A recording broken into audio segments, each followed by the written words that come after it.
And just as I spoke, someone turned up. Okay, so first thing we're going to do is finish off chapter 6 today, and do what's called the average value of a function. And then we will get that done, I'm sure. And we'll get, I don't know how far, but hopefully we'll get a fair amount into section 7.1, which is a technique of integration called integration by parts. So let's look at the average value of a function, try and imagine what we're looking for.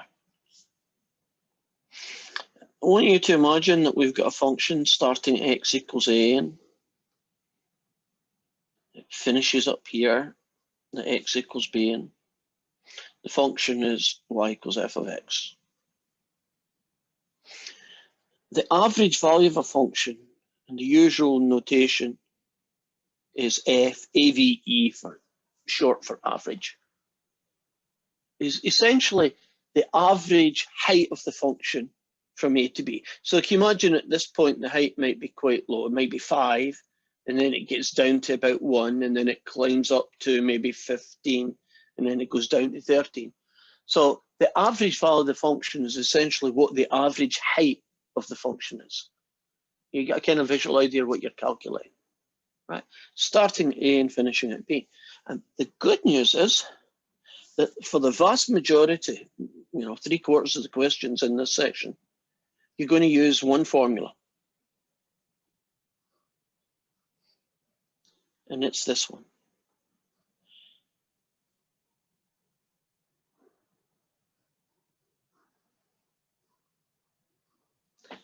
Does that seem intuitive?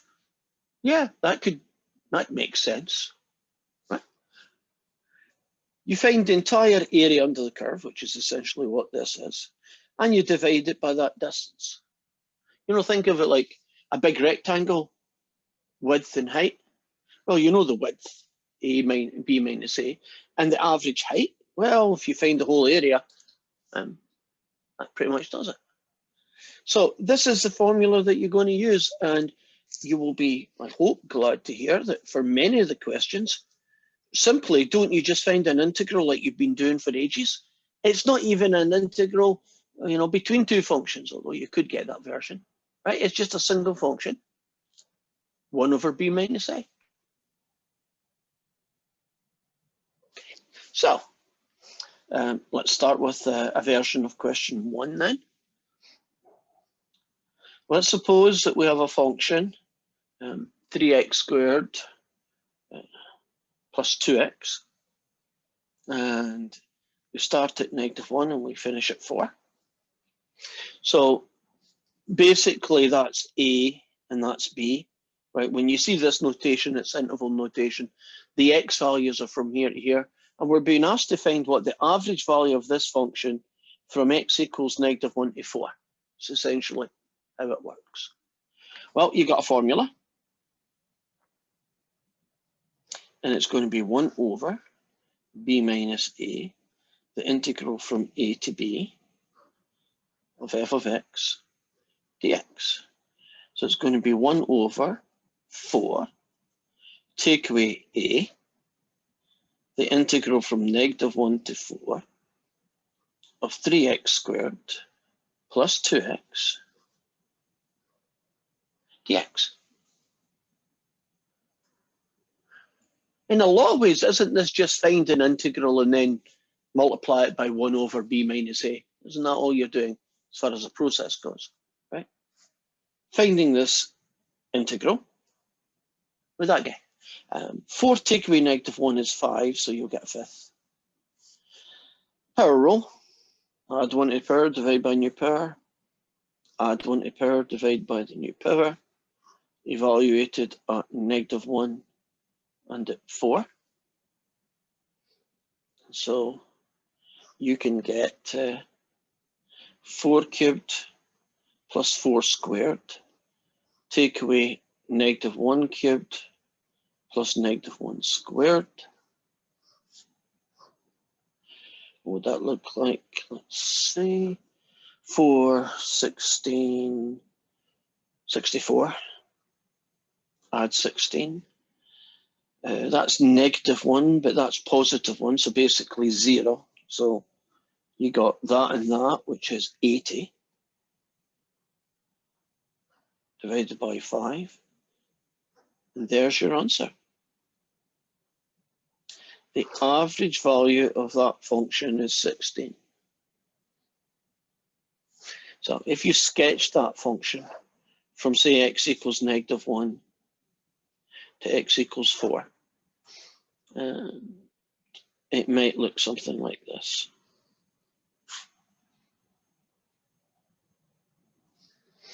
And at the biggest value,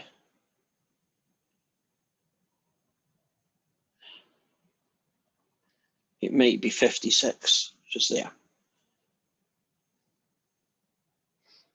But its average height would be about 16, which is roughly about here somewhere. Does that make sense, that you could find the average y value, right, the average height of a function, by simply just applying this formula? As a process go, are you comfortable with what you do? 1 over b minus a times an integral. We're good? Yes. Right. So this is our first example. That's a polynomial. Now, couldn't I do it with more awkward ones? Suppose that was something more awkward, right? 5x cubed minus 2x squared plus 17, you know, something like that. Wouldn't it be pretty much the same process per row? All done. Right, how about a version like this?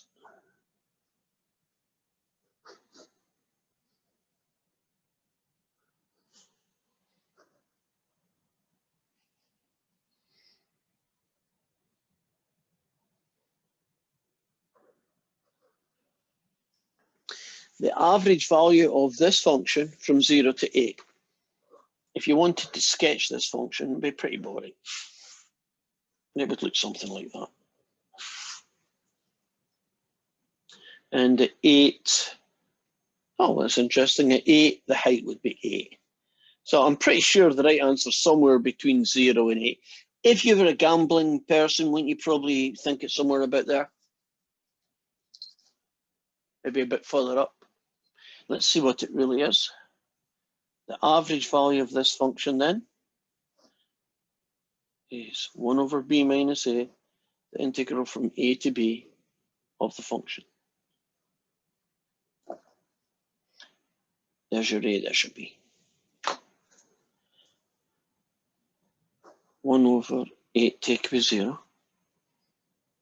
The integral from 0 to 8. Okay.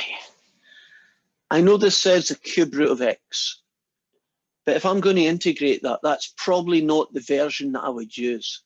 Isn't there a better way to write the cube root of x if you want to integrate it? 1/3. Are you all comfortable about the cube root being a 1/3 fractional power? Make sense? Right. So that's an 8th. That was easy.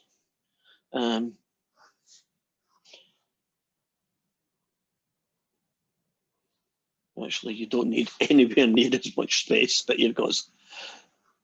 You add 1 to the power, which is 4/3. You divide by the new power, which is the same thing as multiplying by 3/4. 4 times 3/4 gets you 3. Are you all happy about how the 4 turned into a 3? Feel good? Right. Now, I wouldn't start plugging things in quite yet.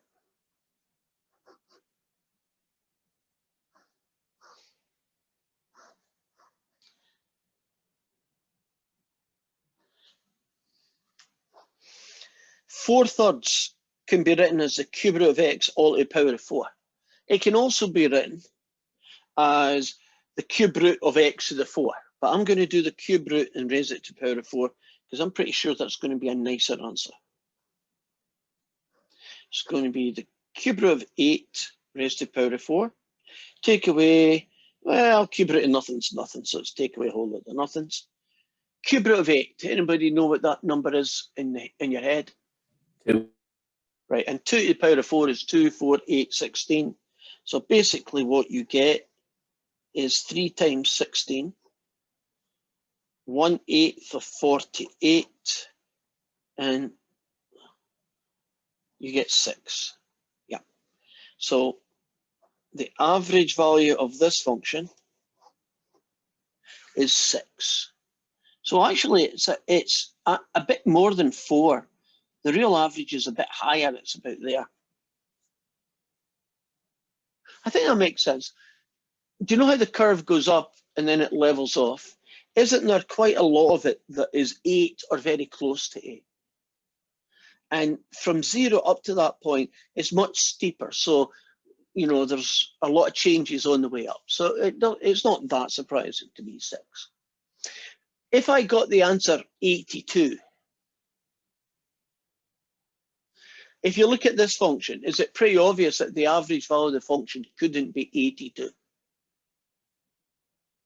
Doesn't it have to just be the geometry, right? The shape.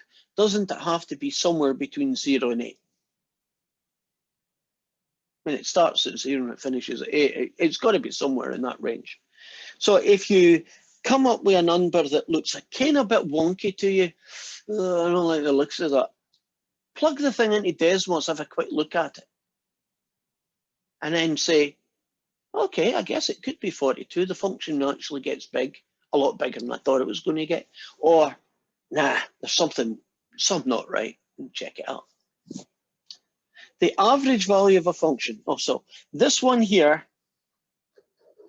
is how you take care of questions that have radicals in them. That means square roots and cube roots, right? Side issue.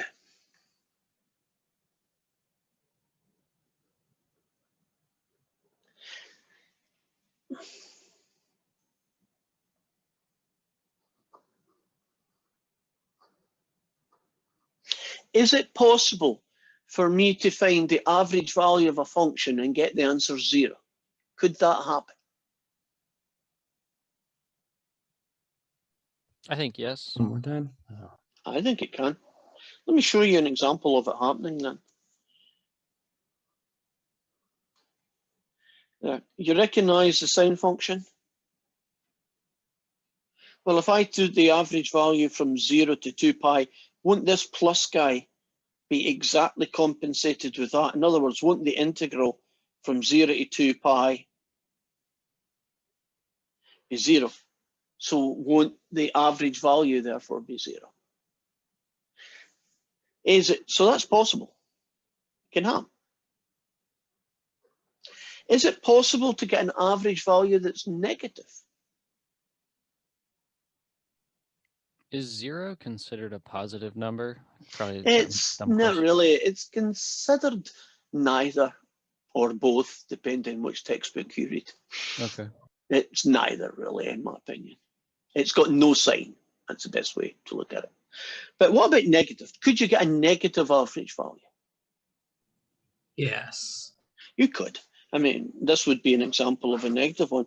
Imagine a quadratic between 0 and 2 where every single bit of it was under the curve. Wouldn't that generate a negative integral? And it doesn't surprise you. Wouldn't that be somewhere in this region? Wouldn't that be the average? And it would be clearly negative. So if you're doing average values, positive, 0, and negative are all possible. Suppose you were doing the area between two curves. Different question. Area between two curves. Could you get negative in that question if you did it properly? No. No. Area between two curves are physical areas and therefore have to be positive. And the same thing is true about volumes of revolution, right? Whether you use the shell method or the disk method or any other method you come up with, volumes of a revolution are physical volumes, right? Real volumes that you can grab things with your hand, and those are positive. And so are areas between two curves positive. Right? But average values, it could be negative, it could be 0, it could happen.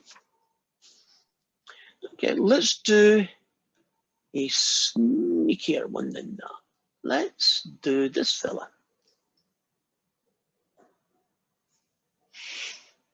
We'll change the variable to t's. That's not really a big deal, I hope.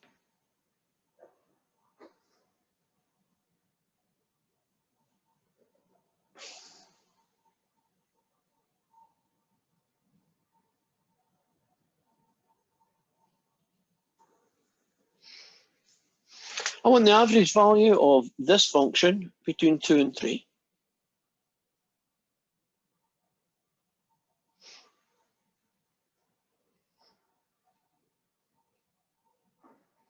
Since the variable is called t, it shouldn't be a surprise that your formula has t's in it, right, instead of x's. Let's see what we get. 1 over 3 take away 2, the integral from 2 to 3 of t over the square root guy of this dt. Okay, let's get this weird thing here out of the way. Isn't 3 take away 2 1? Isn't 1 over 1 1? So essentially that's a 1, and so you never write it. You know. Now, how am I going to get this fella?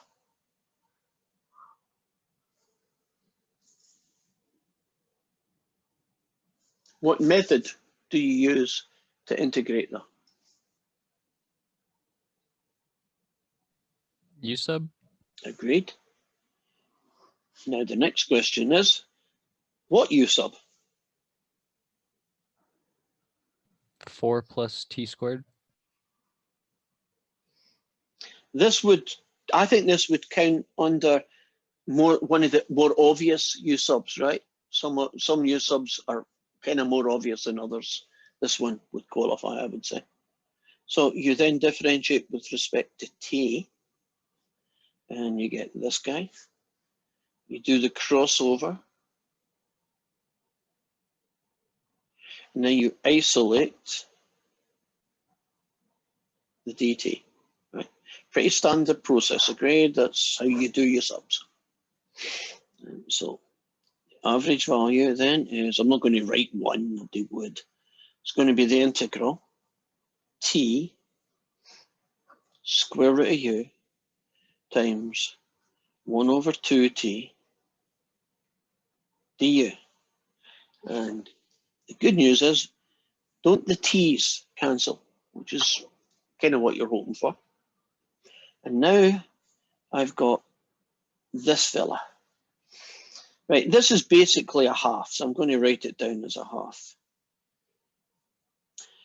I could, I guess, write 1 over the square root of u. Would you agree that's what it is? There's a square root of u in the bottom. But I'm going to have to integrate 1 over the square root of u. So I need a better way of writing it. How would you write 1 over the square root of u? U to the negative 1 half. Agreed. Got it?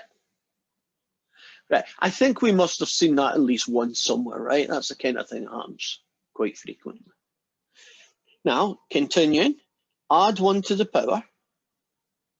Oh, dividing by a half is like multiplying by 2. So guess what? Doesn't this disappear now? Right? A half times 2 cancels out. So we're looking at that. But that becomes that guy. And then the u gets turned into 4 plus t squared, evaluated at t equals 2 and t equals 3.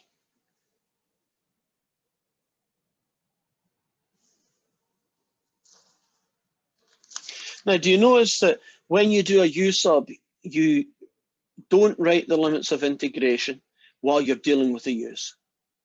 Once you've got the answer to the integral part and you've converted back into the t's, then you bring the limits of integration in. Okay, plug 3 in here. Square root of 4 plus 9 is 13. Plug 2 in here. Square root of 4 plus 4 more is 8. WebAssign, if that was the combination, might be generous and say you're correct.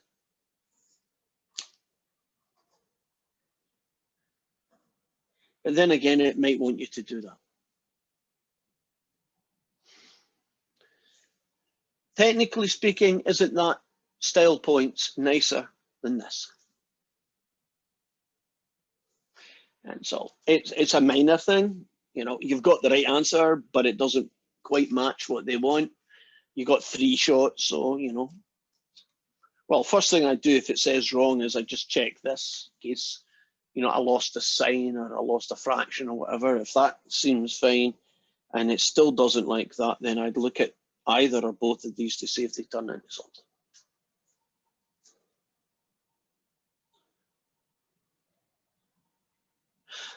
Our average value seeming pretty much, you don't really need to do a lot of preparation. They're kind of, what you need is in front of you. You don't need to go looking for it or figuring it out. It's kind of there, which is a good thing. Nothing wrong with that. I like that. Right. So I'm now going to switch over for a few moments and we're going to look at some of the homework questions just to see the kind of way they phrase them and what they look like. Right. So find the average, this is question 7, I hope you're looking at. Find the average value, f av, of the following function f on the given interval.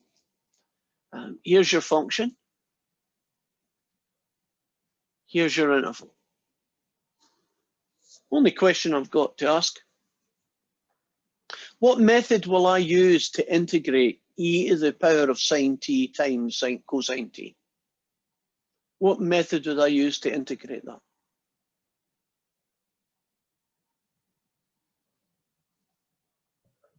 The U sub, Agreed. Who's the u sub in question 7?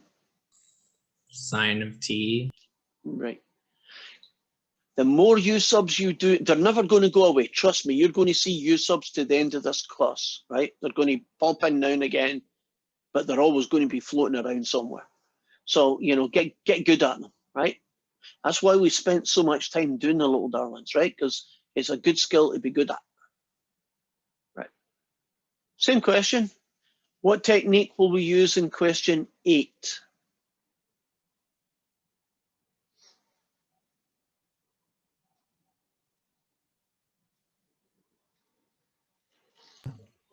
Could we FOIL? You could, I wouldn't advise it. Think something else. Change the exponent to a -2 and then power rule. Not allowed. I know what you're thinking. Think something else. We've almost tried everything except what we need to try.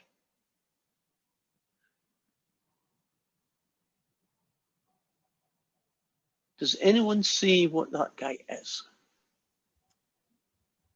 Sarah said U sub in the chat. It is. And who's the u sub going to be?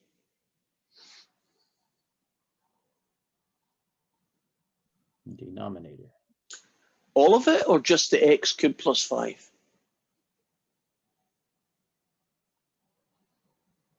You're almost there. The x cubed plus 5. I agreed. Right. Now, if you choose the wrong u sub, don't you kind of know about 5 minutes later because nothing works? Right. Okay. Little rule. It's not a perfect rule, but it does get you somewhere. Right now, there's really only 3 major strategies. Power rule, right?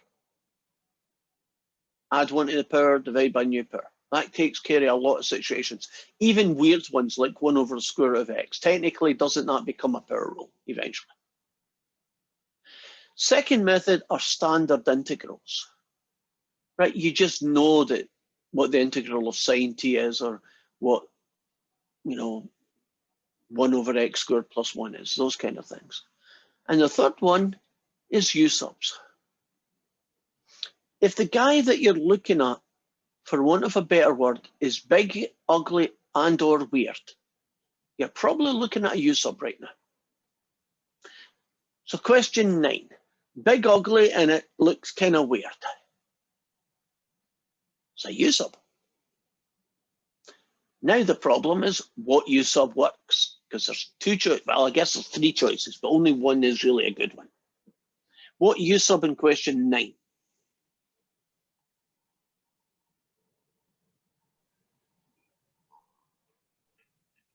Would you use natural log of u? That's question 10 you're looking at. Oh, Question, sorry. but you're right, that would have been the answer to my next question. So hold that thought. But back to 9 first. Cosine of x. Correct. A guess, or did you have a reason for it? Because it is correct. I would use cosine of x because it's cosine. In the problem, there's a cosine to x to the 4th power. And you tend to pick that as your u. Not the whole 4, but just a cosine. Agreed. Now, since we're on that theme, question 10. U sub? Well, I guess we'll have to call it a W sub because the variable's already used. So what's the W sub in question 10? Because someone did mention it.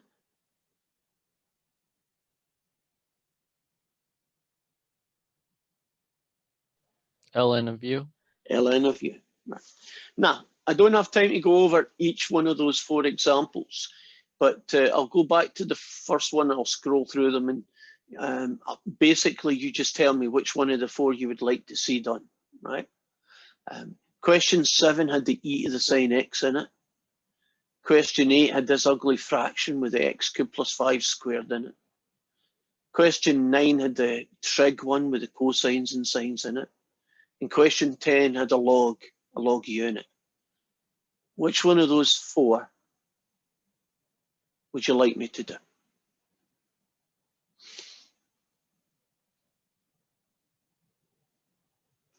Whoever says it first is the one I'm doing. So don't feel shy. Sarah said 9 in the chat. Then she gets the job. So, thank you.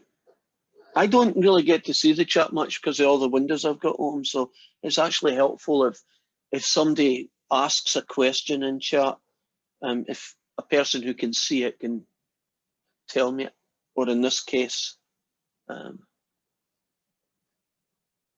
tell me what she wanted. So I'm just writing the question down here, and then we'll switch over. Here we go.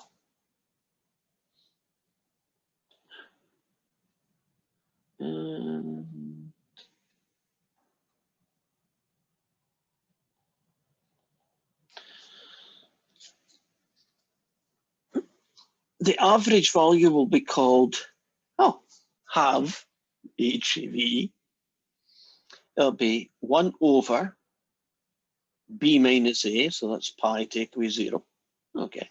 The integral from 0 to pi of 6.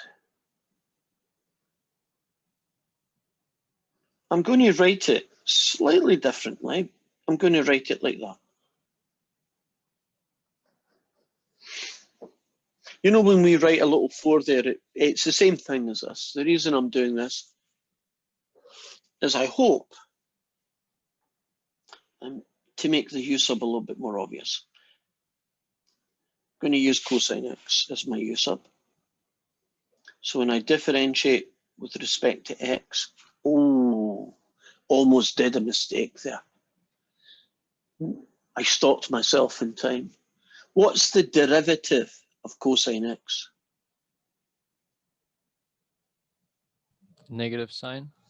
Correct. Do you know the mistake I almost did, but I stopped myself in time? Positive sign. Yeah, because aren't you doing an awful lot of integrating, and you forget that sometimes in u subs you differentiate as well? Isn't that you have to have your differentiation hat on and then you switch over to your integration hat on? And sometimes, especially with simple things like sines and cosines, can't you get them mixed up in your brain? So I caught myself, so I'm good. Do the crossover and then isolate. So with a bit of luck, let's see what we get. That's pi, so you're going to get 1 over pi, and an integral 6 u to the 4, a sine x, a negative 1 over a sine x, and a du.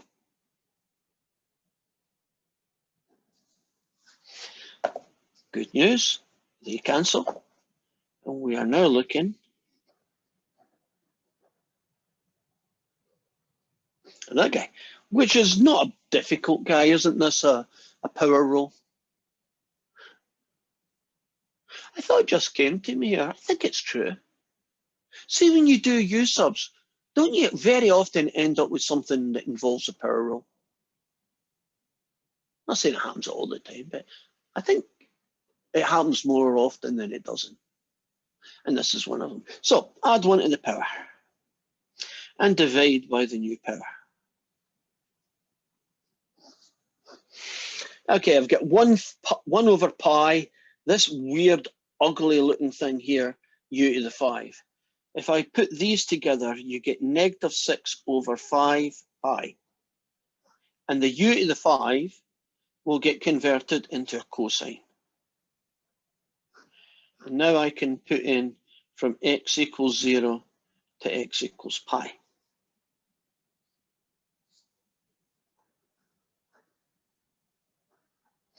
Okay, that becomes the cosine of pi to the power of 5, take away the cosine of 0 to the power of 5. Okay. What number is the cosine of pi?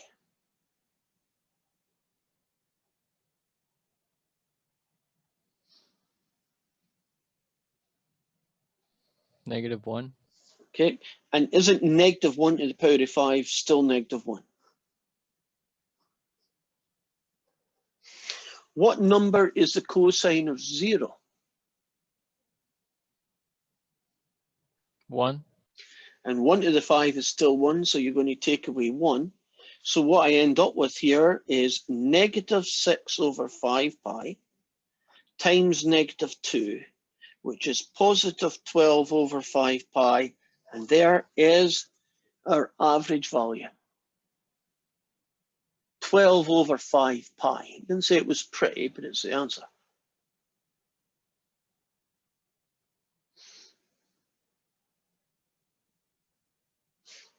Are we good? Let's move on then.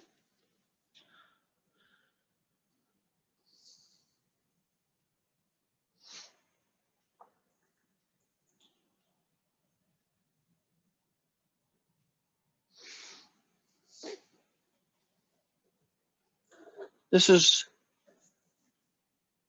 question 17. We're being asked to find the average value of 4 sine of 3x. No, sorry. Sine of 8x from -pi to pi.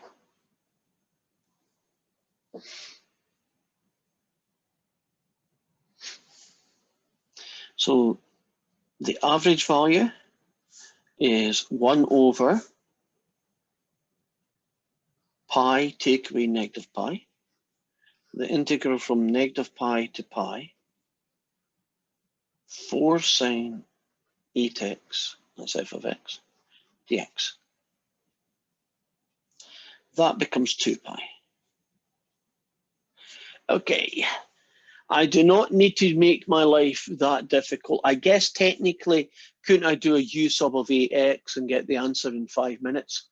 But remember there was a shortcut called the linear. Remember that one? The linear shortcut method. So if you want to integrate 4 sine of 8x, well, if you integrate a sine, you get a negative cosine. So the integral of sine 8x is negative cosine of 8x times something. Can you remember what fraction you multiply by because of the 8x?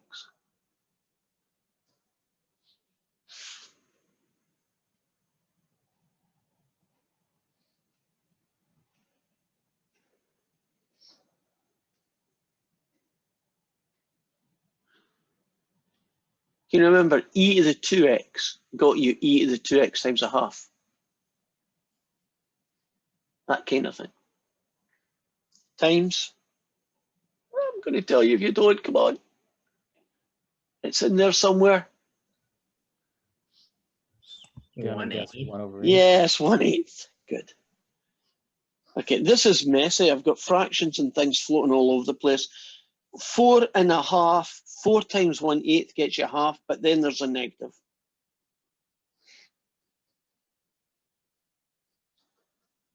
Oh, by the way, I've still this bit to do.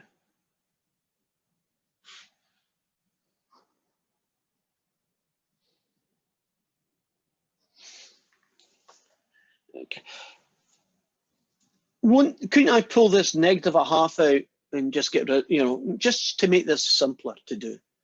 Well, -1/2 times 1/2 pi. That's quite an interesting combination. Don't you? You don't cancel it, but don't you get the 2's together make a 4?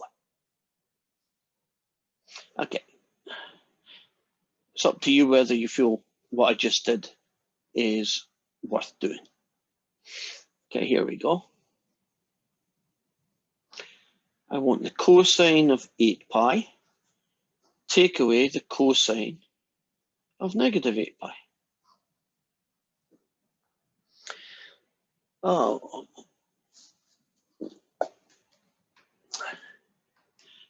Sometimes you can get away with it. The cosine of 8 pi. I'm about to hit enter.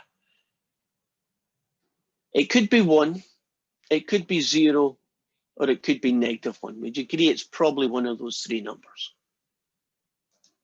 It's 1.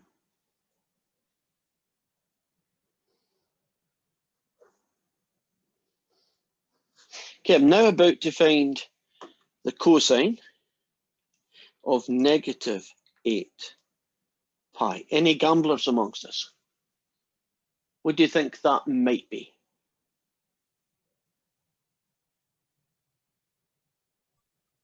One. Also 1. Yes, and it is. Oh, 1 take away 1 is 0. The whole answer is that the average value is 0. So there is an example that we talked about. Isn't it possible to get an average value of a function that is 0? Here you go. Can you see that ax? All that means is, can you imagine a normal 1 sine function? Wouldn't that have an average value of 0? And if you went the other side, wouldn't it still match out? Well, can you imagine it just went up and down a few more times? But all the bumps get killed off by the guy below it. So everything's 0 at the end. So it's not that big a surprise.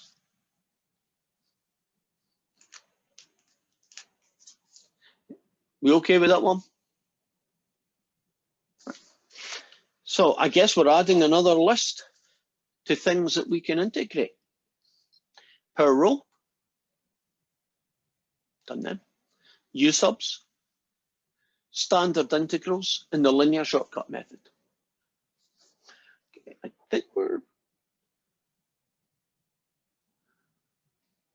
Okay, let's go and show you some more homework questions. Actually, these are the last 2 homework questions. Find the average value. It's becoming a theme, isn't it, so far? Question 19. Actually, I think I can make this a little bit bigger, so if you've got a small screen, it might help you to see it.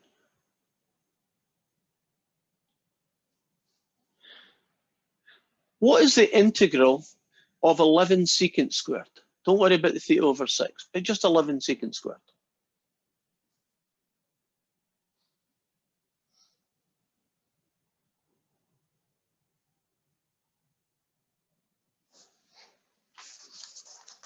Not hearing answers. Do you mean antiderivative? Yeah, integral and antiderivative are totally equivalent to each other, right? So yes, antiderivative. 11 tangent x or theta. Or whatever's going on at the time. Yes. While you were doing that, probably distracting the heck out of you.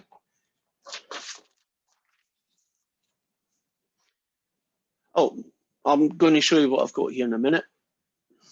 What technique are you going to use for question 20?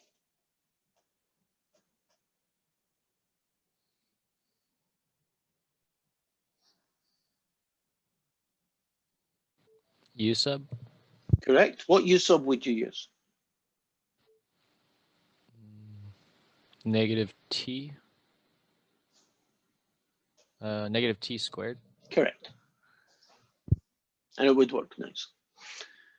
Okay. Now,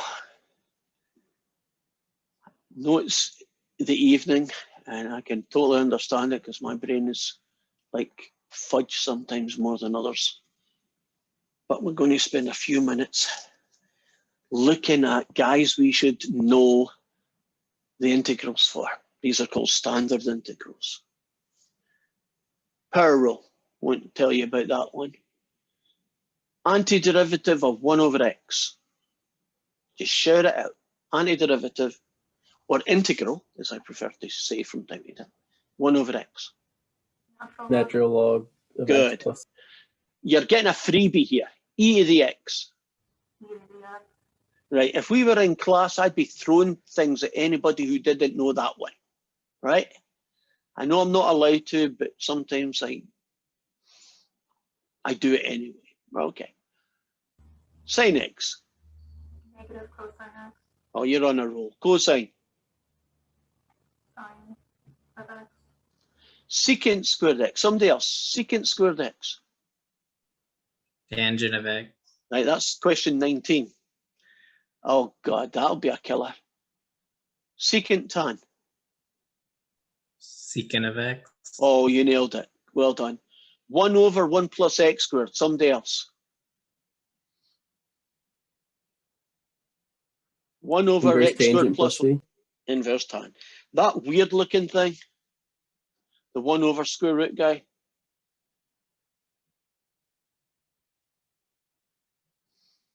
You've probably seen 2 questions at most if you saw it at all. Inverse sine of x plus c. Yeah. So you're going to need those guys, right? What makes these different or harder or different? Well, let's show you that version in 19 that we had a few moments ago. The function is theta. It's 11. Secant squared theta. I know it says theta over 6, but I just like 1/6 theta. To me, it just feels right. It feels more understandable, right? Theta over 6 kind of just looks weird to me. That's just me. You're going to go from 0 to 1/6 theta. I'll make that a little bit clearer later. Right. The average value of the function then is 1 over a 6 theta take away 0. Okay. The integral of 11 from 0 to 6 theta. 11 secant squared theta 1/6 secant squared theta is nothing. 1/6 theta, just secant squared of 1/6 theta. I'm just rewriting this again. So you've got that guy, the integral from there to there, 11 secant squared 1/6 theta d theta. Now, if you do not like the linear shortcut method, do a U sub, and the U sub will be U equals 1/6 theta, and this question will work. So if you just say, nah, I don't like it, I can't remember it, it ain't my thing, U sub will work. I'm going to do the linear shortcut method because if you can do it, it's really quick, right? It saves you a lot of time. So 1 over that guy gets you 1 over a 6 theta. The integral from, oh, I've already got that.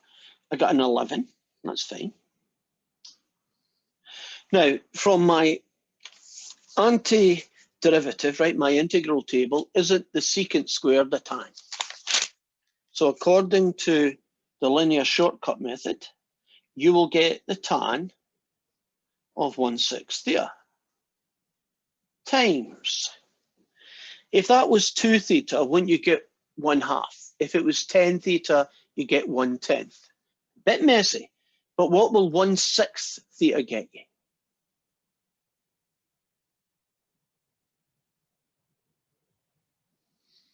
Two theta gets you 1/2. 10 theta gets you 1/10. 1/6 theta gets you, 6. yeah, 1/6, right? Which is weird, but that's what you get. You get 6. Evaluated from theta equals 0 to theta equals 1/6.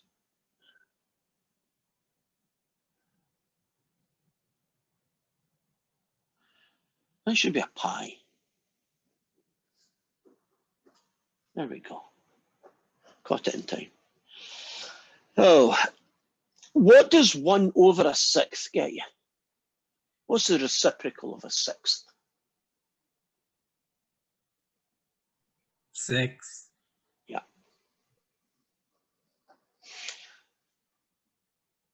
This 11 and that 6 gets you 66.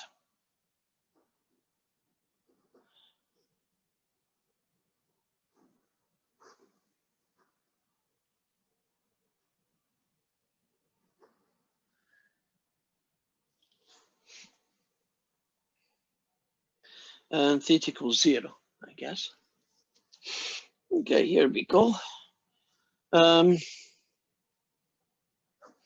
66, the tan of, oh, can I change this guy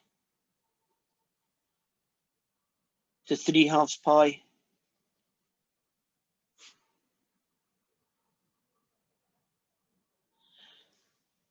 That's better. So 1/6 of 3/2 pi. Take away, well, 66 tan of 0 is 66 times 0, it's just 0. So I have 6/theta, 66. And that times that cancels and you get 1/4 pi. We're almost done, guys. What is the exact value for the tangent of 1/4 pi? It's a remarkably nice number.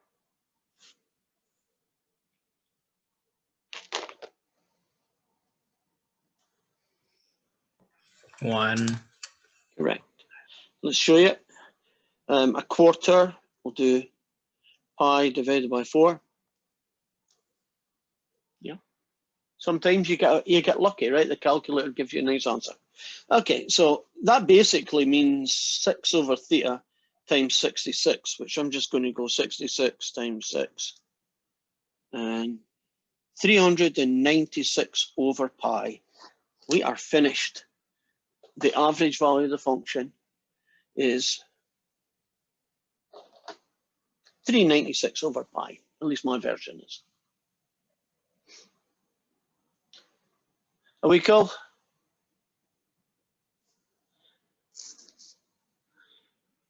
I think we need a joke before we finish off this section. Yes. We agree, good. I was still going to tell you, but it's nice that at least one of you agree. Has anybody got a joke for me then before I tell you whatever joke comes into my head, because I haven't got one yet? Katie, has your Navy boyfriend got a joke that is suitable to share with this class? That are suitable. There are a bunch of guys in the Navy all live at the house, and they don't have good, suitable class jokes. I gotcha. Okay, then I commend you on your restraint. Well done. Sarah, you look like you might have a bad joke. Have you got one for us? No. Ben, you're shaking your head, so it's no point in asking you. Taylor, you got some? I wish I had something for you, but I don't. Right, it's open. Has anybody in the class got a bad joke? When I lost it. Okay, let's see. Oh, Canadian jokes. They just One in came the to me. chat. Oh, there is. Okay, why is Peter Pan always flying?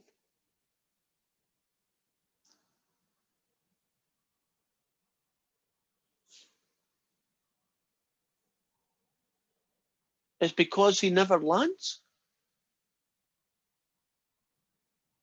You putting your thumb up? I don't get that. Like Neverland. Neverland. Oh, Peter Pan. God, I never said it right. Oh, sorry, I wasted your joke. Oh, it is a good joke. Oh, Canadians. Which one was it?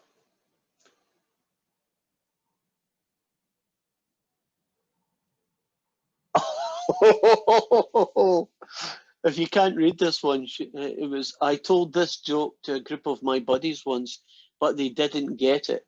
I guess that makes them Lost Boys. I got that one. Okay, here we go.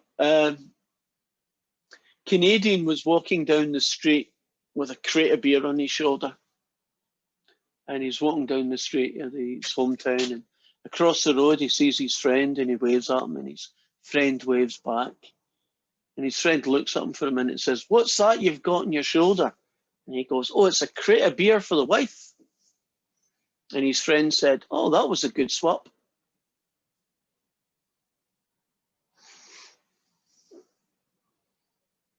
Oh, Matt likes that one. Okay. Good. What else? Do you know that there's this, I don't know where this joke came from. Do you know that there is a new Barbie doll out there? No? Hear it. It's called the Divorce Barbie. It comes with Ken's house and Ken's car.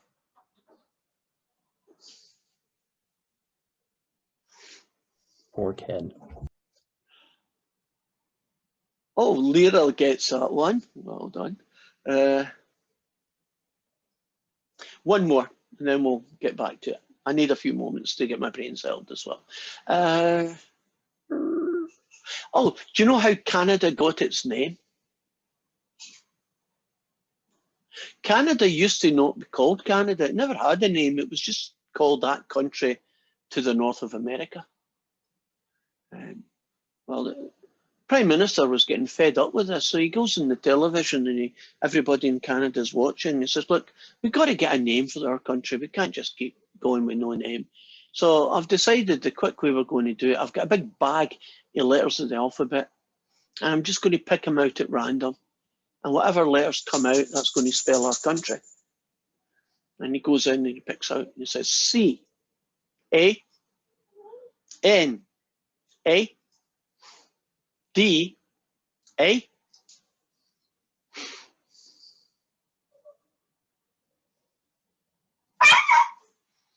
Oh, come on. That's a good joke. Ben, did you get that joke? Do you want to tell it to the other 5 people in this class who didn't get that joke?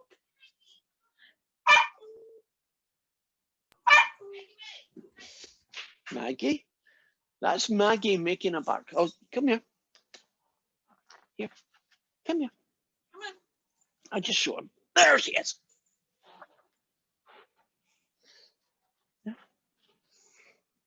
This is Maggie. She's the sick one. You wouldn't think it, but she barks all the time. And she's actually petrified right now. Do you know she's frozen stiff? Because she does not like getting picked up. She's giving me that look of, what the heck are you going to do now? Eat me? There. Okay. Bye-bye. There we go. Let me show you this fella. Oops, a daisy. Whoa. Now this one, this is Bailey. Now this one, he loves getting picked up. In fact, did you notice the head? He's now going into sleep mode. So if I carry him right now, he's just going to fall asleep. Yes, you big suck up. So, Can't do that with my dog. I try. what, wriggles off? Oh, he's too big. Oh. Oh, that was a nice break. Okay, everybody. There Had some was a extra kind jokes of, in the chat if you didn't see them. say again, another joke. Extra jokes in the chat. Oh, here we go. Did you hear about the dude who lost his left arm and left leg in a car accident? It's okay, he's all right now. Ah, the old ones are the best. Okay, so to finish this section off, we've got a couple of different types of questions. The first one is a kind of puzzle question. There are not many of them. I'm just going to find the darn thing. Well, a couple of puzzles, but different kinds. Where are you? Not that one, not that one. Not that one. Keep looking, I know it's there somewhere. Here we go. This one is question 11, or at least it's a version of question 11. The function that we've got is this fella. Maggie, be nice.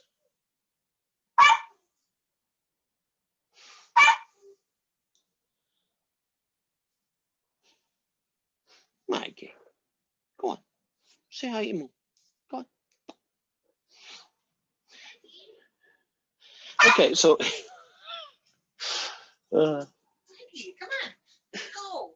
We're outside already. Come on, let's go. Come on. right, I've lost the place. Oh, the first part of this question is find the average value of the function. So it's going to be 1 over pi take away 0, the integral from 0 to pi of 14 sine of x take away 7 sine of 2x. So, Can't see what you're writing. thank you. Here we go. So there's the function, there's the interval, average value. So the first part is nothing special, right? We've got this fella. It's going to be 1 over pi. That's what it is. Now we're going to have to do this fella. I'm ready to go with this one. I think we should be able to get the antiderivative, its integral, another name for it, without really any work. If you integrate 14 sine x's, don't you get negative 14 cosine x's? Agreed? Now, be a bit more careful about this fella. 7 sine 2x. If you do, put the 7 there, if you do an integral of sine 2x, you do get the cosine of 2x. But what else do you get? Times what fraction? Linear shortcut method. Times what fraction? 1/2. 1/2. Can I just stick the half in the bottom there so I don't need to write it again? Right. Times a half, so now you get 7 halves. We should be able to then plug in the numbers and call it good. Negative 14 cosine of pi, take away 7 halves, the cosine of 2 pi, that's what you get when you plug pi in for x.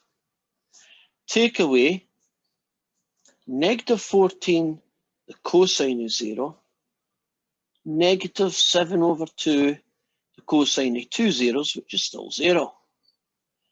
Okay. Cosine of pi is negative 1, so negative 14 times negative 1 gets you 14, so that's where that came from. Cosine of 2 pi is 1, so negative 7 halves is where that guy came from. Cosine of 0 is 1, so you get negative 14. And the cosine of 0 is still 1, you get that. So what we've basically got is a whole load of ugly bits and pieces. That, take away that. So I'm just going to let the calculator sort it out. So it's going to be 14, subtract 7 halves. Take away negative is like adding 14. Take away a negative is like adding 7 halves. And the answer I get is 28. So the first part of the question was not anything special at all.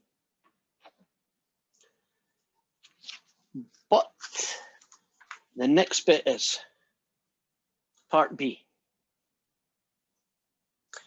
It says, I'll just write it down so I don't need to jump back and forward. Find a number C such that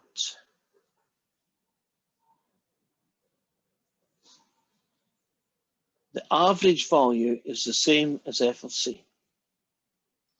So I'm going to have to go and do this visually for you. And with a bit of luck, I can do this. Essentially, what I'm trying to do is find out where does this curve equal 20 over pi. So I'm trying to solve when is f of x equal to its average value, which is when is this guy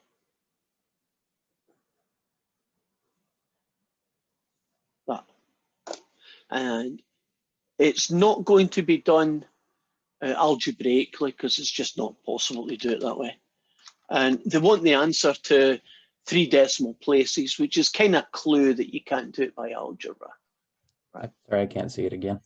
That's fine. I'm just loading it up, so I will get it in a minute, but thanks for telling me. Gotcha. Right, here we go. Just getting Desmos up. And it is up now. So this is how you would tackle this question, because you're probably going to get a similar looking, but not the same combination. The first function, right, is the original f of x. So that is 14 sine x. Take away 7 sine of 2x. Oh, shooting space. I had capitals on, didn't I? Try that again.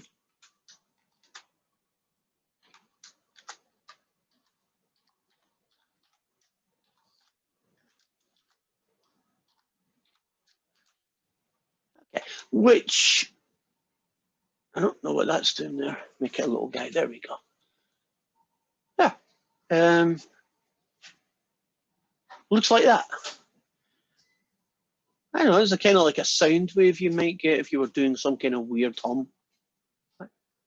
And then what you do is you go and you type in 20 over pi.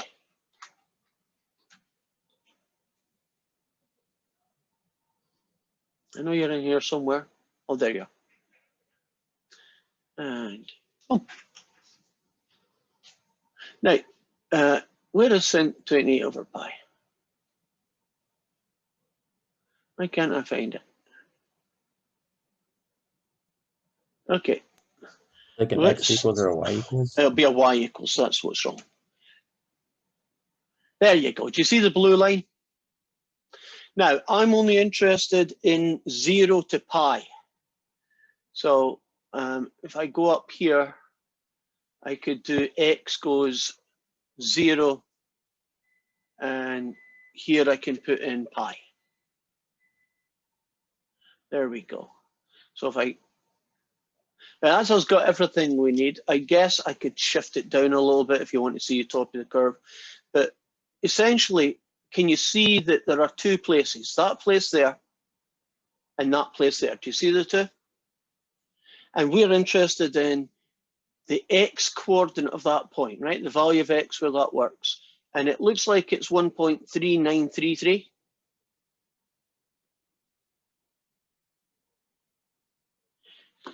And the other one is, oh, it's already showing, isn't it? And the other one is at 2.9243. So if we now go back and look at the way they've set it up.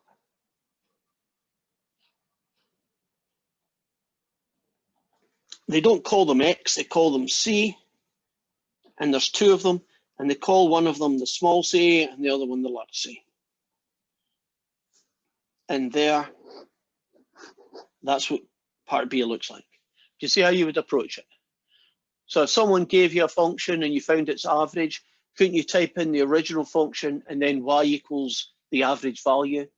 And you get a horizontal line that will cut the graph at least once, in this case twice, but at least once.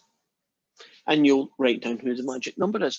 And now the third part of that puzzle was show me what it looks like in a picture. Can't you just look at Desmos and pick which one of the 4 pictures you like the look of? And that would be the end of that question. How did that go? Do you feel comfortable about what you're being asked to do in that question? Now, it's kind of like what we did at the start, and then it finishes a little bit different, right? It's a little bit of a puzzle. Here's a different puzzle question. Where are we? Keep going. Up. Must be up here then.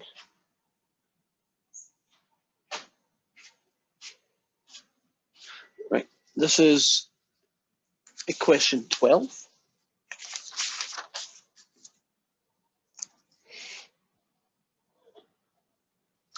In question 12, you're given a function called 5 plus 8x take away 6x squared.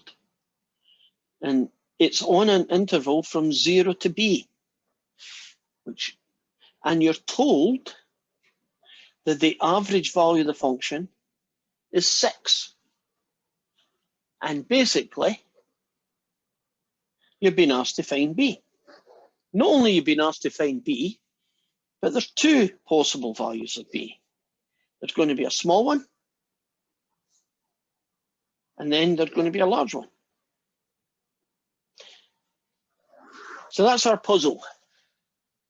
Find the missing values for b, where the average value of this function from 0 to that number b will come out to be 6. And there's going to be 2 answers. One where b is like 3, and the other one when it's 42, right? A small answer that works, and a totally different number, a big answer that's going to work. Any ideas about the start, how you might approach this question? You've got to start somewhere, so where would you start?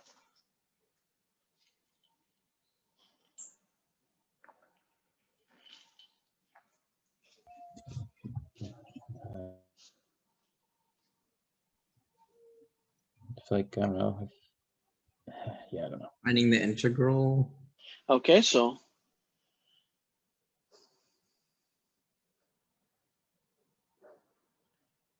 I'll start with my basic formula with integral in it, right? Can I replace any of these things with known things? Do I know what A is?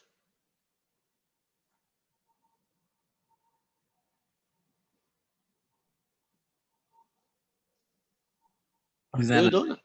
0. Oh, A 0, yeah. Oh, it's a 0, not an O. But it could look like an O.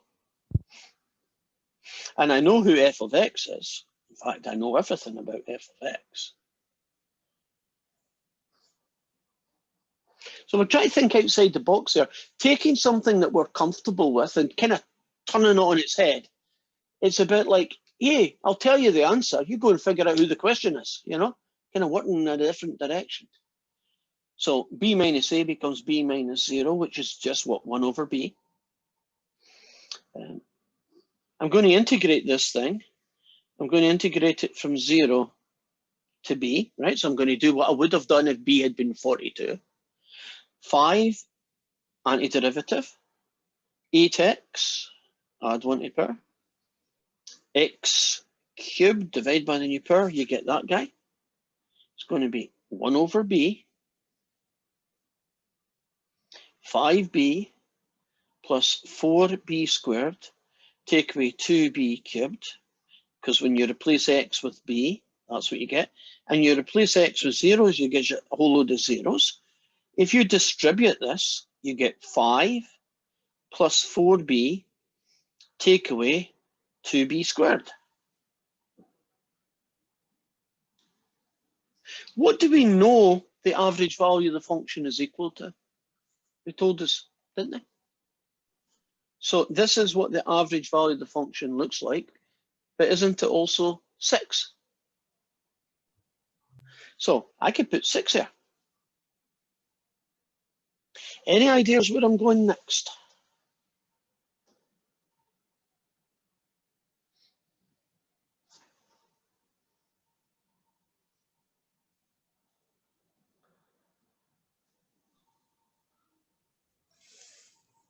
Do you need the quadratic formula? Yes, I could definitely do it with a quadratic formula. I would still have to tweak it a little bit. Would you agree? It's not Set it to quite 0 and okay. subtract. Yeah, I could certainly do that, and if you did, you'd get the correct answer. And what you said is perfect. I would agree that you probably want to subtract 6 from both sides. You might actually want to get everything over to the right-hand side because it's just easier to deal with. And if life was fair, wouldn't A be 2? And we'll have to use B again, -4 and C is 1. And I could use the quadratic formula. And that would certainly work. I have another possibility that might work with a little bit less effort. We I could still want, yeah. We've already used it about 10 minutes ago. The same idea. use Desmos to give us the The X. two answers, yeah. So here we go. I mean, Desmos is a tool, right? It's a way of making your life easier. So I'm going to go in here, and the first function, I'm going to call it x's because that's what Desmos likes. So this guy here is going to be y equals 5 plus 4x, take away 2x squared.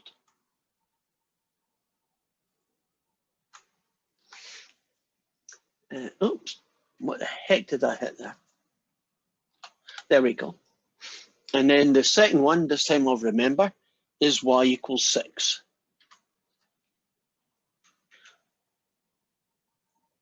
And I want that answer. And I want that answer. And that answer is what? 0.2929. And this answer here is 1.7071. Now, they're not exact answers, but they are the answer, isn't there, at least to 4 decimal places. So you have a choice there. I'm assuming that WebAssign will be quite happy with those decimal answers. If they're not, then you'd have to do the quadratic formula, in which case your answer is going to be 2 plus the square root of 7 over 3, you know, really ugly looking things like that. Are we good with the second puzzle? Right. So the last group of questions, and we are done, are applications, which basically means here are some examples of functions that actually mean things or being used in some way. So question 14 is the tutorial one. And you will do question 14. And when you're finished doing it, because they take you through all the steps, you then should be able to do question 13. I know that's kind of back to front, but that's what you're going to do. 14 first, and then 13 will be easier to do.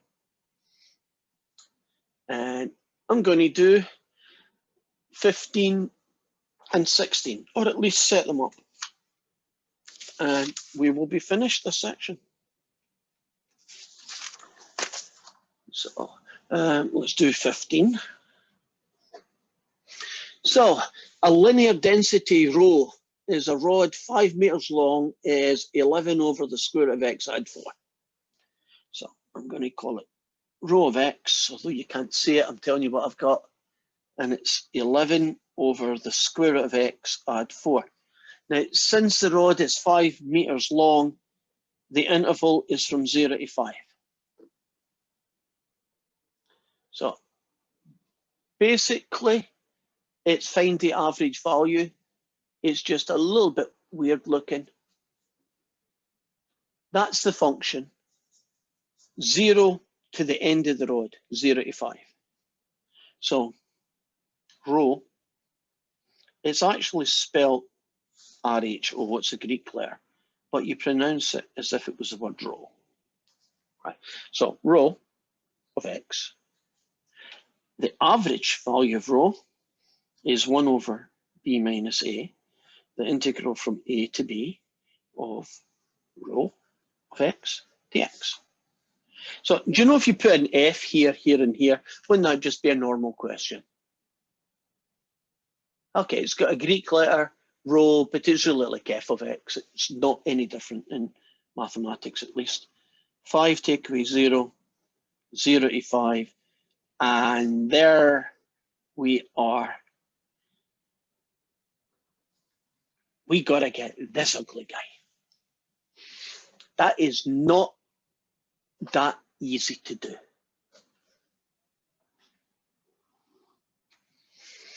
I suggest a U-sub.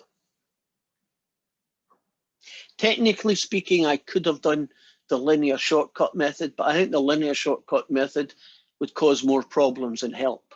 So I'm going to go for a U-sub, which, by the way, all linear shortcut method questions can be done with U-subs, so it's not a big deal. Who would the U-sub be in this integral?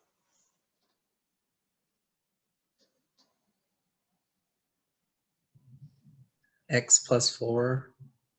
Right, and we're using the rule, the ugly guy inside the square root. And I guess x plus 4 is the only ugly guy in town. Now, the derivative's going to come out really weird. And the crossover almost doesn't really do much. So I now have 1/5 the integral of 11 square root of u du. I don't know how, if I had $1 for every something over the square root of u question, I'd be quite rich this quarter, wouldn't I? In fact, even today, didn't we have a something over square root of u? So I'm not going to ask you this time because I would hope that you would recognize that you have to turn it into -1/2. Then I can do the power rule, which you add 1 to the power, and dividing by 1/2 is the same as multiplying by 2. So you now have that. I would probably bring these guys together and then just leave myself with the square root of u. And I don't know why there's a 2. And I take 22/5 and I do the square root and I'd evaluate it at 0 and at 5.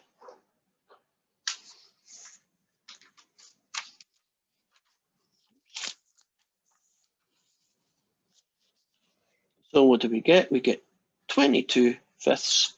Plug in a 5, square root of 9. Plug in a 0, square root of 4. 3 take away 2 gets you 1. The average value, in this case the average density, is 22/5.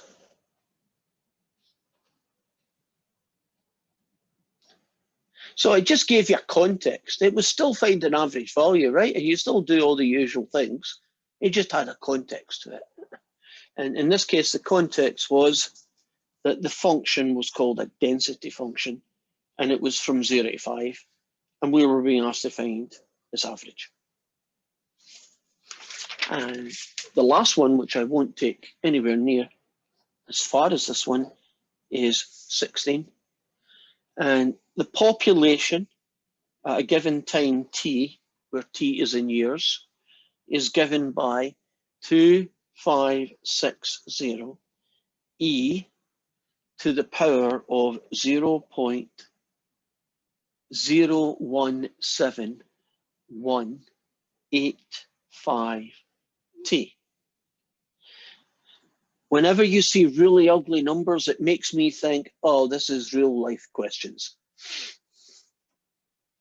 And this particular formula is used for the years 1950, which is t equals 0, and it goes to 1970.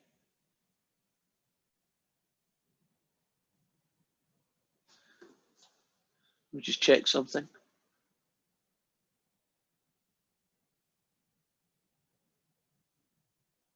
Yeah, okay. If you click on example, it actually takes you to a worked example. I'm just taking it a little bit further and then I'm going to stop. So 1970, and that would correspond to t equals 20. So we're going to get the average value of p is going to be 1 over 20 take away 0. Right, that's your A and your B. The integral from 0 to 20 of this ugly looking integral.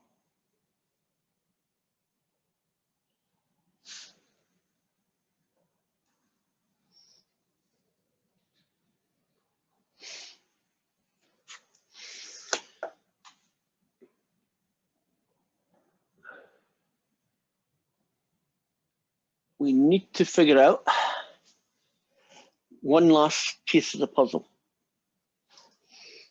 How on earth am I going to integrate this? If it was e to the t, wouldn't the answer just be e to the t? Great. If it was e to the 10t, right, let's put some examples. If it was e to the t, you just get that. That number doesn't matter. Can I kick it outside over here, out the road, so it's not in the way? If it was e to the 10t, sure, it's antiderivative, its integral would be that, but don't you also get a 10th? If it was nothing 0.123t, wouldn't you get e to the nothing 0.123t? But won't you also get 1 over that ugly guy? So see this horrible thing? You're going to get 2560 over 20, the integral of this fella.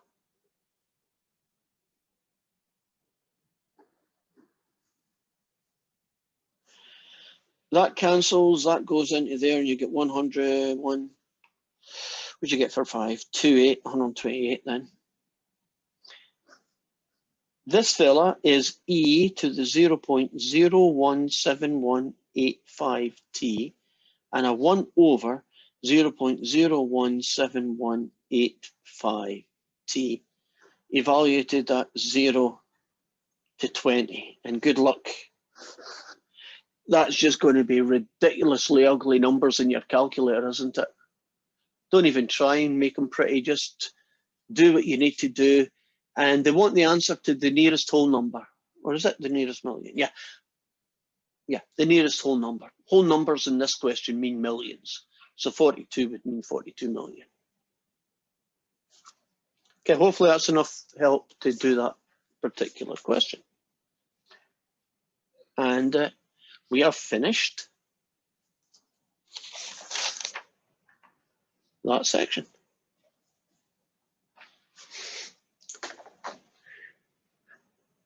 Get ready for the next one. Total change in tack. We can hope. Well, I don't know. You might actually want to go back to these once you find out what this one's like. Up to this point, we had power rule, U-subs, linear shortcut method, and table of standard integrals. Wasn't that our basic tools for doing most integrations, right? Most antiderivatives. We're now going to add a new guy to the game. And this new guy is a technique called integration by parts. It's the equivalent of, not exactly the same as, but it's the equivalent of the product rule in integration. So if you want to integrate a function that's really made up of this times that, then this is the technique you would, this is a possible technique that you might use. So if you want to integrate two guys multiplied together, things like x cubed e to the x, you know, combination like that, you do this. The integral of f of x, g of x dx is equal to f of x, capital G of x, take away the integral of f dashed x, capital G of x, dx.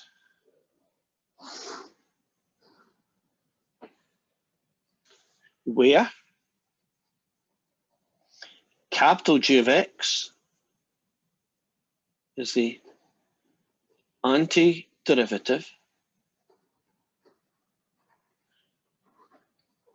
of G of x, and f dashed of x is the derivative of f of x. Are we good?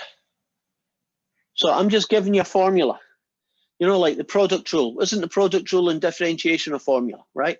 F goes here, f dash goes here, you do what it says, you plug them in. What makes this formula a little bit different is, doesn't this formula have an integral in it? So when you do integration by parts, do not expect this to give you the answer directly.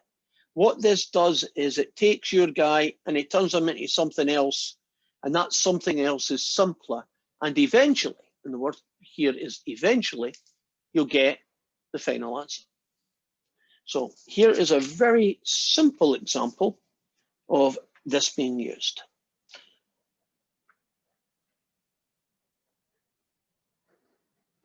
We're going to do an indefinite integral question right now. That'll just save us having to deal with numbers. So when I'm finished here, as long as the last bit has a plus C at the end, and we're good. Can you imagine that there are a whole load of plus C's all the way through it? But as long as I stick the last one with a plus C, it'll save us a little bit of time, right? Same having to do it like 10 places. Now, step one.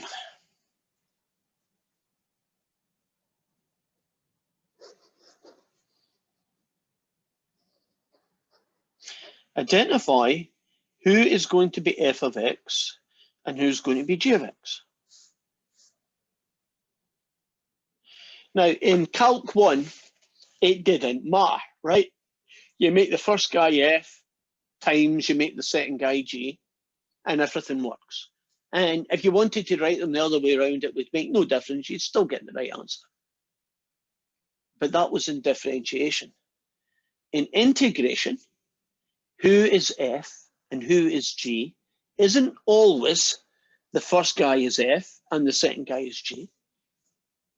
Although 50% of the time it probably will be. It can sometimes be that this guy is f and the other guy is g. So we have to know how to do it. And there are two ways to figuring this out. The first one is you don't figure it out at all. You just make the first one f and the second one g, and if it works, you know you picked the right one. And if it doesn't work, you know you've just spent 5 minutes doing it wrong, and you go back to the original question and you switch places and it'll work the second time. Well, how will I know if it's going to work or not? Well, when you get to the bit that you have here, this integral should be nicer and simpler than the original. But there are other ways to do it. There are kind of rules that work 90% of the time. You know, like U subs, 90% of the time, the guy inside the square root is your U sub, and then we show you some exceptions in part 2. It's a bit like that. 90% of the time, the rules I'm about to tell you work totally fine. And then 10% of the time, you know, it doesn't work and you have to kind of switch places. So the rule's pretty simple. If one of them's a power of x, make the power of x your f. Okay? If neither of them are x's, like e to the x sine x, you know, something like that, right? Neither of the two pieces are powers of x, then make the first one f. Now that is not a foolproof technique, but 90% of your questions that'll work for.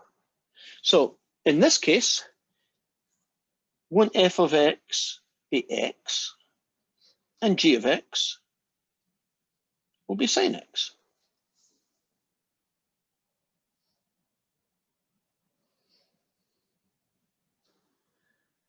So far, so good. Now, in my formula, I need to know the derivative of this guy, which is 1. And don't I need to know what the integral of this guy is? So normally when I pick the f and g, I'll write down who F dashed is and who capital G is. Because now I've got those four guys, isn't it a kind of plug and chug kind of process? So the integral of x sine x dx is f of x, capital G of x, take away the integral of f dashed of x, capital G of x, dx. Now, that guy is x. This guy is negative cosine x. Subtract the integral. The derivative of this guy is 1, and that guy is negative cosine x dx. So I've just applied, which is basically step 2 here, the integration by parts formula. And step 3, simplify. Okay, so x times negative cosine x can be tidied up a little bit. Okay, this is an integral. Would you agree that this is negative cosine x? And would you agree you're going to subtract negative cosine x? If you take those two negatives out, you see we now left with the tidied up or simplified version. Another very nice check is, isn't this integral much nicer than the original? We agree that the integral of cosine x is much easier. In fact, isn't this guy doable? In other words, I know what it's equal to. So, step 4, repeat the process until finished. Well, let's see what we get. I have negative x cosine x. The integral of a cosine is a positive sign, and add a c. We have just found the integral, the antiderivative of x sine x.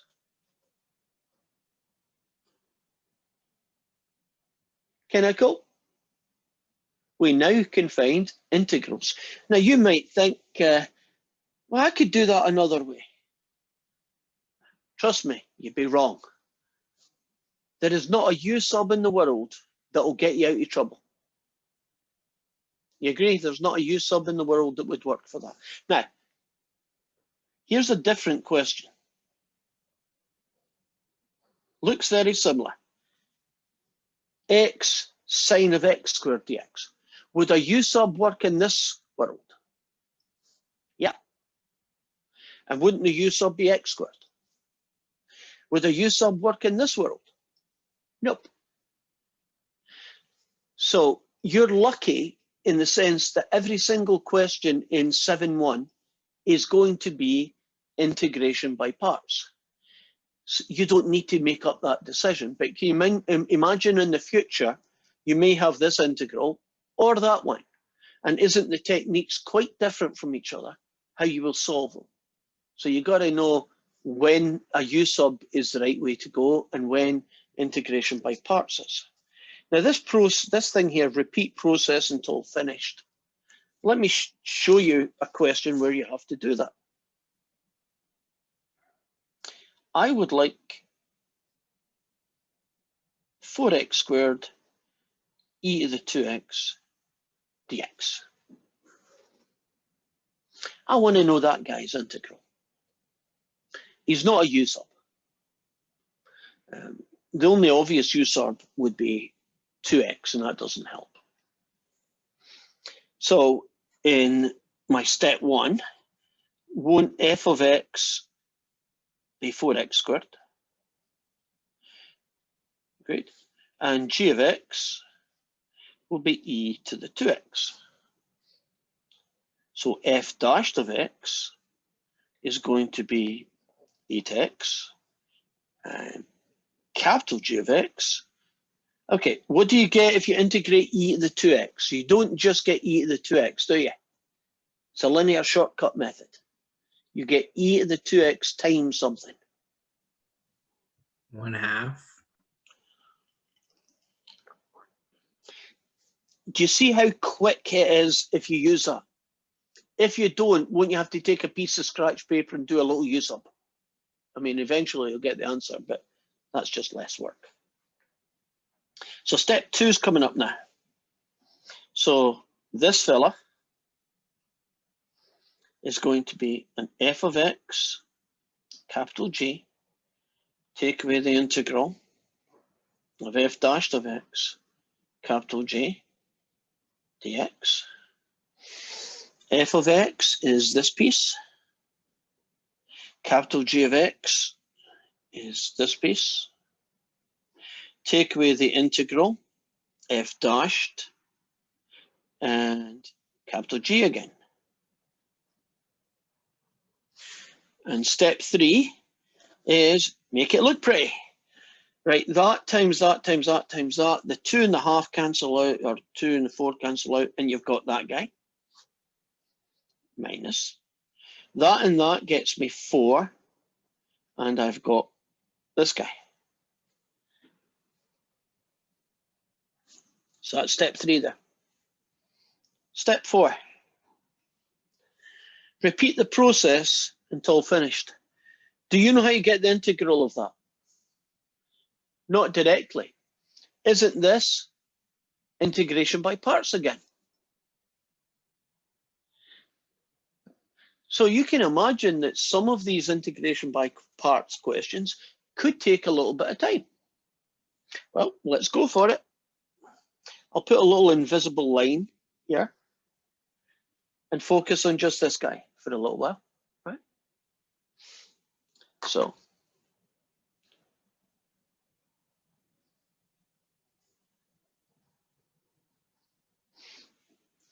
who is the f of x in version 2?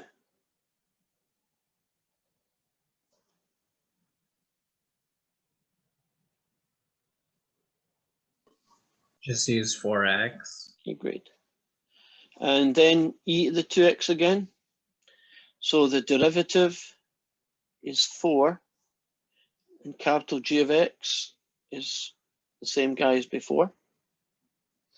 Now the integral of 4x e to the 2x dx. So I'm just going to focus on this guy. Now, once I know what this guy is, I'll put him in here, right? But right now, I just want to fix what this piece is. Just that bit is all I'm focusing on. So it's going to be f capital G minus the integral of f dashed capital G.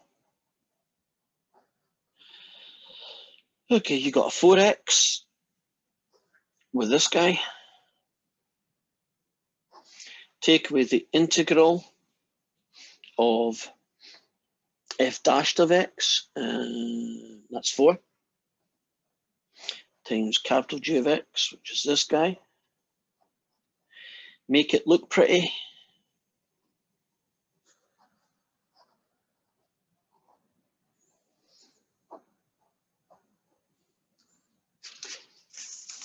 We're darn close to being finished, aren't we? Would you agree this can be done without using integration by parts? So let's do it then. If you integrate 2 times e to the 2x, you get 2 times e to the 2x times what?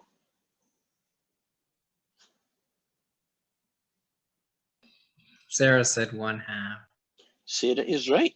Thank you, Sarah. And I know I'm probably boring you stupid here, but the more times I get you to look at this, hopefully it's just going to stick in your brain. Oh yeah, shortcut, e to the 2x, e to the 2x times 1/2, e to the 10x, e to the 10x times 1/10, right? You're just going to do it like 5 times 2 is 10. It'll just be rote, right? It'll be in your brain, boom, I got it. If I just write these things down and just start typing in halves here, there, and everywhere, you're just going to write down whatever I'm writing down, and it won't give you that pause. Wait a minute, what's this half coming from? He keeps writing it down, but why? Well, what's it doing there? How do I remember what to put there? So, tidying this up, we got that guy. But that's only part of the puzzle, right? That's us found out what this is. So I'm going to return back here. The original question, the one we want to do the whole thing for, was this guy. And he was 2x squared e to the 2x, take away this answer. And do you see that I need to bring in the fact that it's take away this answer? Right, I could have forgot about that. So what do I have? I have 2x squared this fella, minus this fella, add this fella, and a c. So we are finished.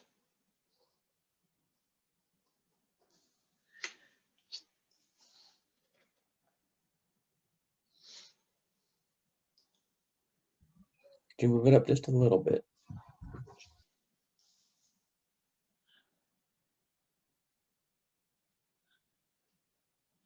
Integration by parts. It's kind of like product rule, but isn't it a lot more involved than just plug this here and plug that there, right? There are a lot more nuance to it. You have to figure out some things and tweak things. And when the process ends up being repeated as it is here, there's an awful lot of balls in the air being juggled, isn't there? And you have to keep track of everything. For instance, didn't we have to do this bit on its own? But once I got that answer, didn't I have to remember to subtract it?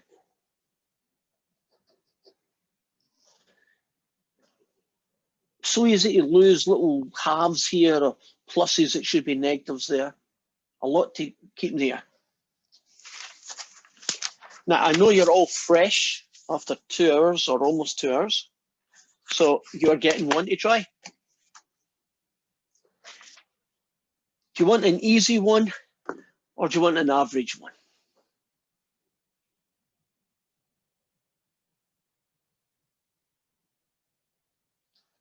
Come on, what do you want? Average. Well done. So here goes.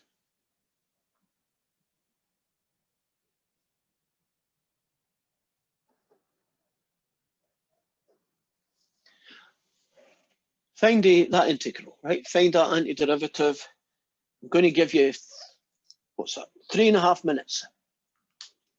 And if you finish early, say hi. That way you've got the hi thing over with.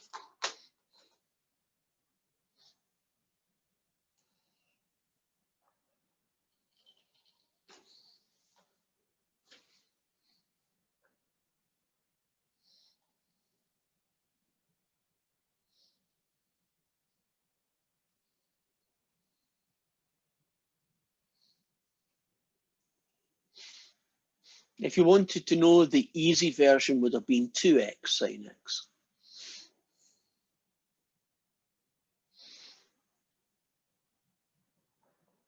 And the hard version, which you weren't given the choice, 2x cubed sine x.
Oh, 2 people must be finished. They've already said hi.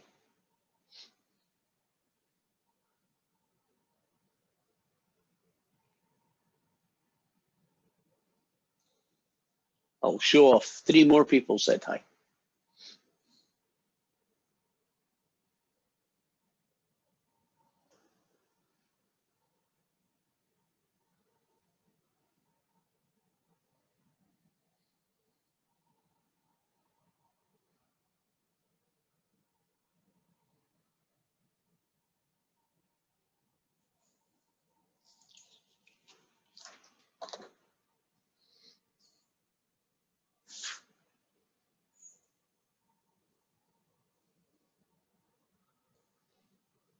Last 30 seconds.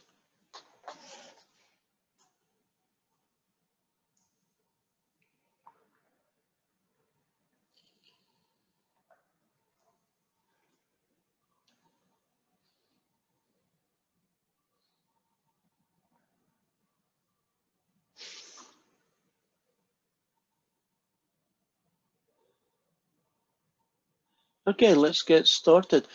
Does anybody want to volunteer to tell me what pieces to write on this next line? That's all you need to do. So you say it and I'll write it if it's correct.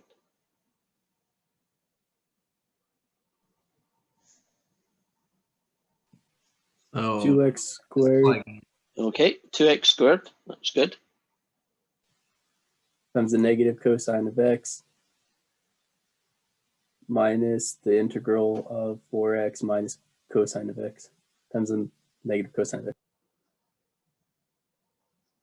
Y'all agree with that? I'll just do the next line, tidying up. 2 negatives make this a plus. And lo and behold, darn it, don't we have another integration by parts to do? So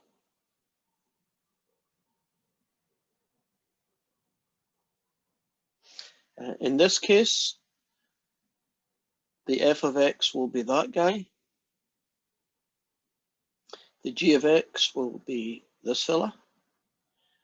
The derivative of f will be the number 4.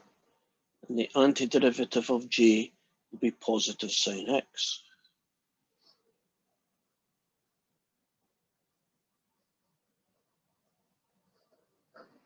And here is another integration by parts formula.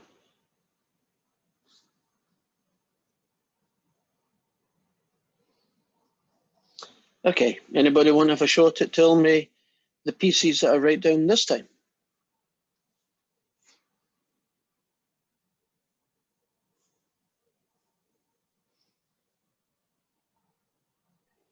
mm, 4x times sine of x minus the integral of 4 times sine of x dx. And we're pretty much finished, aren't we? Because 4 sines get you a negative 4 cosines and 2 negatives make a plus. Are you happy about that, guy?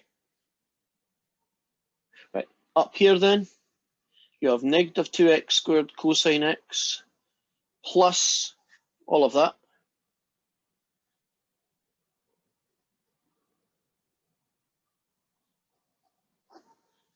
And well done if you got that.